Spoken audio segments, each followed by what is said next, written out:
মনটা যদি হইতো প্রবালা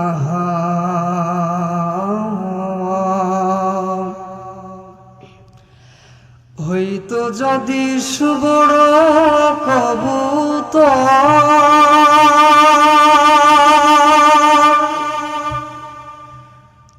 মেঘের ডালে পাঠিয়ে দিতাম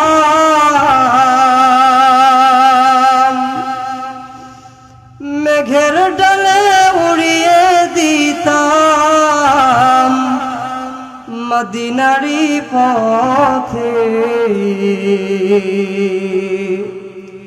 যেথায় আমার প্রিয় রাসূল ঘুমায় নিরন্তর যেথায় আমার প্রিয় নবী ঘুমায় নিরন্তর মুসলমান বাবাজি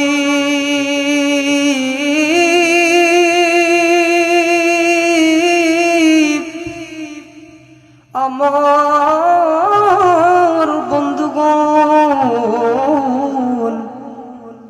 প্লিজ কোনো দিকে নজর না হই গভীর মনোযোগ দিয়ে শুনবেন গো বাজান কথাগুলো আমার এরে বাজান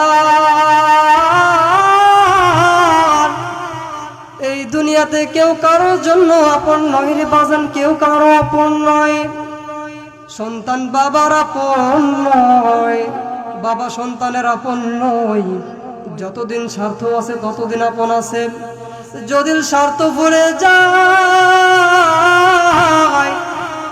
বাবা সন্তান রে ভুলে যাবে সন্তান বাবাকে ভুলে যাবে আল্লাহর নবীর যখন বয়স 8 বছর হয়ে গেল আল্লাহর নবীর আব্বা দুনিয়া থেকে চলে গেলেন কিছুদিন পর মাও দুনিয়া থেকে বিদায় হয়ে চলে গেলেন আল্লাহর নবীজি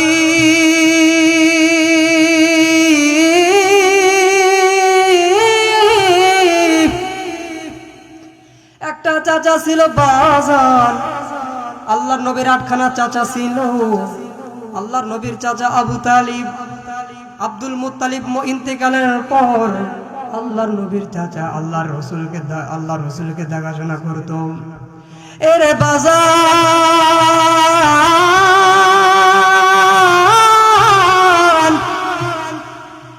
আল্লাহর নবীর চাচা আল্লাহর রাসূলকে অনেক ভালোবাসতো বাগান অনেক ভালোবাসতো যতদিন আবু তালিব দুনিয়াতে ছিল আল্লাহ রাসূলের গায়ের উপর ফুলের টোকা পড়ে নাই আবু তালিব দুনিয়া থেকে বিদায় হওয়ার পর আল্লাহ রাসূলের উপর অনেক অত্যাচার আবু তালিব আল্লাহর রাসূলের জন্য 4 বছর গাছের পাতা খেয়েছিল বাজান সেই আবু তালিব আল্লাহর রাসূলের সাথে এক পর্যায়ে বেঈমানিও শুরু করে দিল আল্লাহর নবী যখন এক আল্লাহর কথা বলে যখন ইসলামের পক্ষে কথা বলে এরে বাজার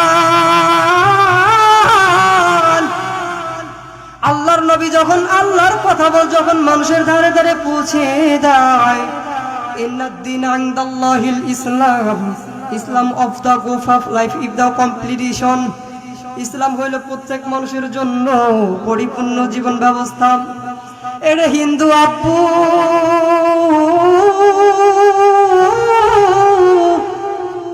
আমার হিন্দু মারা কালিঞ্জা এলাকার সোনার টুকরা আম্মু জান ভালো করে শুনে রাখবেন কথাগুলো আবু তালিব দেখতেছেন ভাতিজা মুহাম্মদ ইসলামের পক্ষে কথা বলে শত শত বেঈমান কাফেরেরা ইসলামের পক্ষেও তারা লড়াই করতেছেন আবু জাহেল আল্লাহ রাসূলের উপর অত্যাচার নির্যাতন করা শুরু করে দিল আবু জাহেল আল্লাহ রাসূলের সাথে পেরে উঠতে পারে না আবার রাসূলের জন্য কি আছে বাজান বলেন তো দেখি আল্লাহ রাব্বুল আলামিন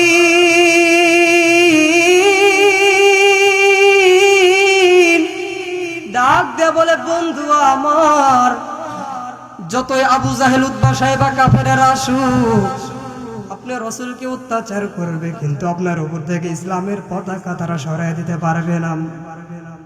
আবু জাহেল, এমন সময় আবু জাহেল না উতবা সাহেবা কাফেররা বলতেছেন, ভাতিজা মোহাম্মদকে যেভাবে হোক ইসলামের কথা বন্ধ করতে হবে।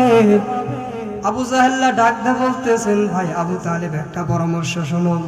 বলতেছেন, কি পরামর্শ? বলতেছেন, তাহলে শোনো, তোমার ভাতিজা মোহাম্মদ কে হত্যা করতে হবে। বলতেছেন, ভাতিজা মোহাম্মদকে হত্যা করা তো এতই সহজ নয়। আবু জাহেল ডাক দিয়ে বলল,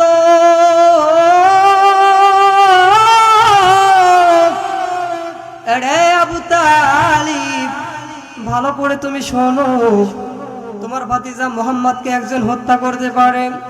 আবু জাহেল বলতেছে, বলো তো দেখি সেই মানুষটাকে। বলতেছেন, ওই মানুষটা হইল হাবিব ইবনে মালিক। সবাই তাহলে লিডার, কাফেলার লিডারেরা বলতেছেন, তাহলে একটা চিঠি লেখো।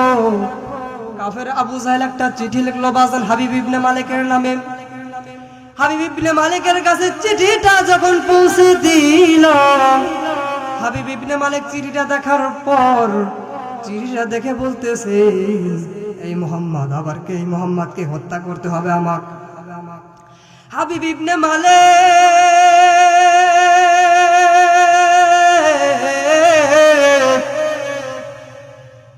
আবু জাহেল্লার কাছে আসলো, আবু জাহেলকে ডাক দিল, এরে আবু জাহেল,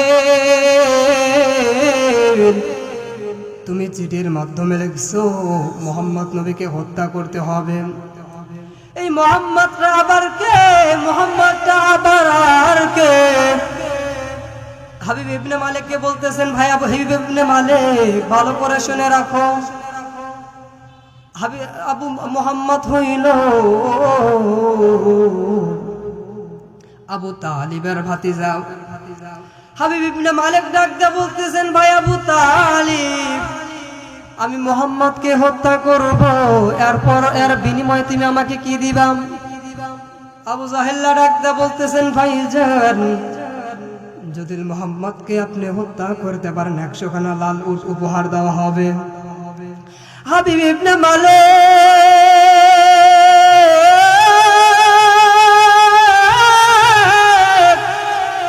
ডাক দিয়ে বলতেছেন, মোহাম্মদের কাল্লা কাটবো, 100 খানা লাল উট উপহার তুমি দিবা, সত্যি কথা কি সত্যি নাকি?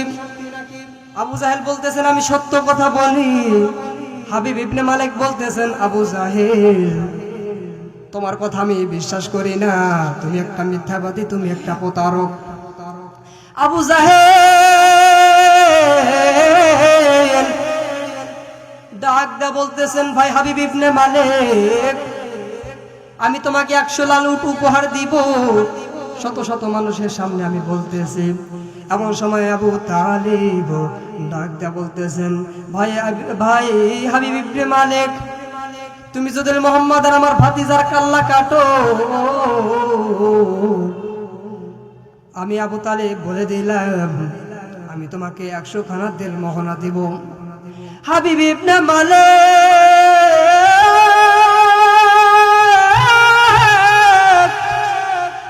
ডাক দা বলতেছেন, ভাইজান, মুহাম্মাদের সাথে তোমাদের কি শত্রুতা? আবু জাহেল, উতবা সাহেবা কাফেরেরা বলতেছেন, মুহাম্মদ নবী আমার বাপ দাদার ধর্মতে চুলকানি লাগাইয়া দিছে, শত শত হিন্দুদেরকে, শত শত বৌদ্ধ কাফেরদেরকে মুহাম্মদ হত্যা মুসলমান করিয়ে দিয়েছে।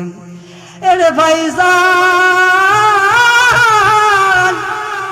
তুমি যদি মুহাম্মাদের কাল্লা কাটতে পারো, আমি কথা দিয়ে দিলাম, আমি 100 খানা দিব উট। এমন সময় আবু তালিব বলতেছে, আমি 50 খানা দিব। মোট হয়ে গেল বাজান 150 খানা। হাবিব ইবনে মালিক রাজি হয়ে গেলেন। ও সোনার টুকরা বাবা বিলবাজারিয়ার মুসলমান, কালিজা এলাকার আম্মু জান, ভালো করে শুনে রাখবা, ভালো করে বুঝে রাখবা। ও গো মা,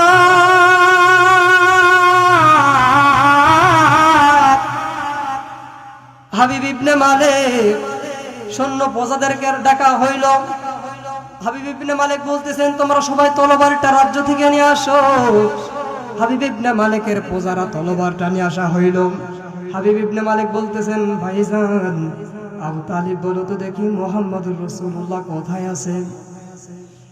আবু তালিব ডাকতে বলতেছেন ভাইজান আমার ভাই হামজার বাড়িতে দেখো মুহাম্মদ আছে। এড়ে বাজার হাবিব ইবনে মালিক আবু জাহেল উতবা সাহেবা কাফেরদেরকে নিয়ে এবার চলে গেল বাজার। মোহাম্মদ নবীকে হত্যা করার জন্য ওই বাড়িতে চলে গেল, হামজার বাড়িতে চলে গেল। হামজার বাড়িতে যাওয়ার পর ডাকদা বলতেছেন এরকম ভাবে টোকা ডাকদা বলতেছেন মোহাম্মদ কি তুমি আসনি? আল্লাহর নবীকে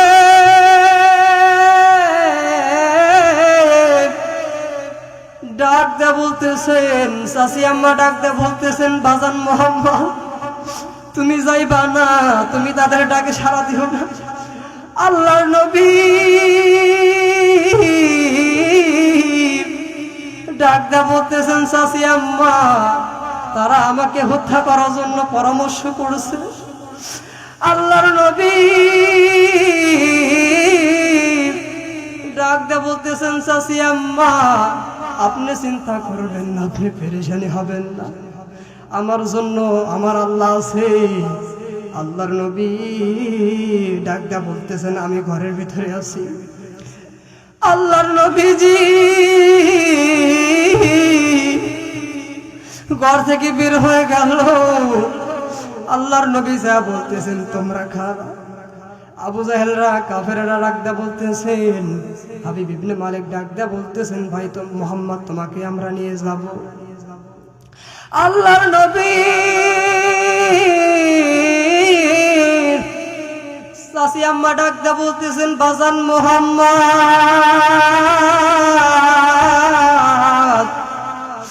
তোমাকে মনে হয় আমি আর বাঁচাইতে পারলাম না।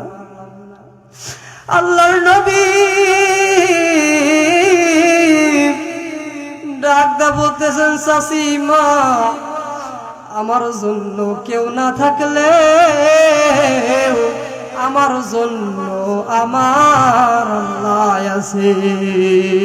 মনটা যদি হইতো প্রবালা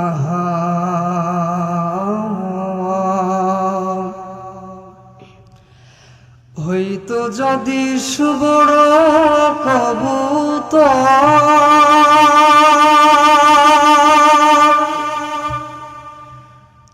মেঘের ডালে পাঠিয়ে দিতাম,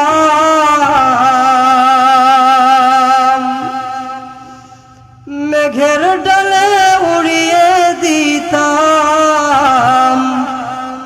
মদিনারি পথে। যেথায় আমার প্রিয় রাসূল ঘুমায় নিরন্তর, যেথায় আমার প্রিয় নবী ঘুমায় নিরন্তর। আল্লাহ নবীজি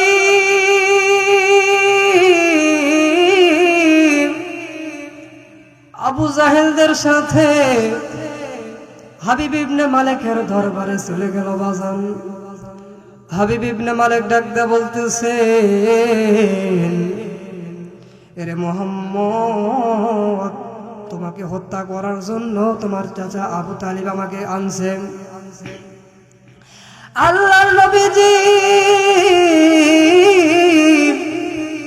ডাকদা বলতেছেন চাচা গো কেন আপনি আমাকে হত্যা করবেন? ও আমার পানের চাচা আপনি না আমাকে অনেক ভালোবাসেন, ও কলিজার টুকরা চাচা কেন হত্যা করবেন? আবু তালিব ডাকদা বলতেছেন বাজান মুহাম্মদ তুমি এক আল্লাহর কথা বলো, তুমি ইসলামের কথা বলো, এই জন্য তোমাকে হত্যা করা হবে। আবু জাহেল স্বর্ণ দিয়া দুইখানা চেয়ার বানাইছেন, এরকম করে দুইখানা চেয়ার বানাইছেন। ওই চেয়ারের উপর বসবে হাবিব ইবনে মালিক এবং আবু জাহেল। আল্লাহ নবীকে মারা, আল্লাহর রাসূলকে হত্যা করবে। জাবালে আবু কুবাইব নামে একটা পাথরের উপর আল্লাহর রাসূলকে জবাই করবে। এরা বাজার আল্লাহর রাসূলকে হত্যা করবে। হাবিব ইবনে মালিক বলতেছেন, তাহলে আল্লাহর রাসূলকে মুহাম্মদকে নিয়ে চলো। আল্লাহর নবীকে যখন হাবিব ইবনে মালিক সুন্দর চেহারা করে বইছেন, পাশে হাবিব ইবনে মালিকও সঙ্গে পাইছে। বাজান মধ্যে মুহাম্মদ নবীকে খাড়া করাইছে। আল্লাহর নবীর চক্ষু দিয়ে পানি বের হয়। হাবিব ইবনে মালিক আল্লাহর রাসূলের চেহারার দিকে তাকায়, আরেকটা বার জমিনের দিকে, আসমানের দিকে তাকায়, আরেকটা বার জমিনের দিকে তাকায়। হাবিব ইবনে মালিক মনে মনে বলতেছেন, এই মানুষটাকে দেখানোর কারণে, মুহাম্মদ শিশুটাকে দেখার কারণে আমার ভিতরে কেমন ভালো লাগে।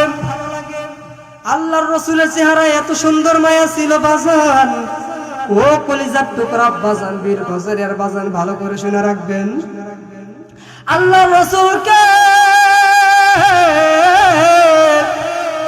ডাক দিয়ে বলতেছেন, হাবিব ইবনে মালিক, এরে মুহাম্মদ, তোমাকে আমি দুইখানা প্রশ্ন করব। যদি তুমি দুইখানা প্রশ্নের উত্তর দিতে পারো, তোমার হাত ধরে আমি কালেমা পড়ে মুসলমান হয়ে যাব। হাবিব ইবনে মালিক ডাক দিয়ে বলতেছেন, আল্লাহর নবী হাবিব ইবনে মালিককে ডাক দিয়ে বলতেছেন, বলো বলো কি প্রশ্ন। পাশে থেকে আবু জাহেল বলতেছেন, কাম সারছে এবার, কাম এবার তাহলে সারছে। মুহাম্মদকে প্রশ্ন করতে দেরি হবে, উত্তর দিতে দেরি হবে না। নবী আমার মদিনারি বুলবুল, আমার আল্লাহ প্রেম করিয়া নাম কি রাখলেন হাবিবে রাসূল। ওই নবীকে ভুল বুঝিলে, ওই নবীকে ভুল বুঝিলে থাকবে না ঈমান।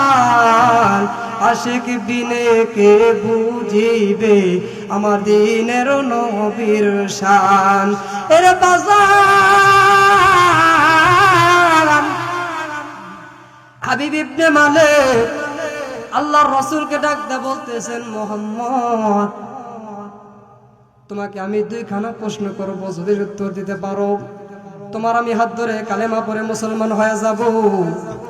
তাহলে তুমি এবার আল্লাহর রাসূলকে প্রশ্ন করা হইল, এরা মুহাম্মদ,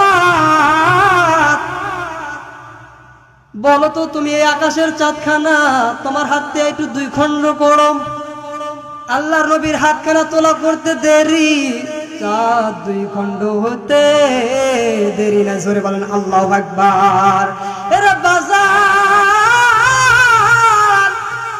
আল্লাহর রাসূলকে আবার প্রশ্ন করলো, আরে মুহাম্মদ, তুমি এই চাঁদখানা আবার আলাদা দুইটা একসাথে করে দাও, খণ্ডটা তুমি একসাথে করে দাও। আল্লাহর রাসূল যখন হাতটা তোলা করলো, চাঁদখানা দুই সাথে হতে দেরি হইল না। এরা বাজার এটাই ছিল আমাদের রাহমাতাল লিল আলামিন নবী, নবীর সিরাতের মাহফিল। তখনই আবু জাহেল আল্লাহর রাসূলের হাত ধরলো। হাবিব ইবনে মালিক আল্লাহর রাসূলের হাত ধরে চোখের পানি ফেলে ফেলে বলতেছেন, মুহাম্মদ, আমাকে তুমি কালেমা পড়াইয়া মুসলমান বানাইয়া দাও।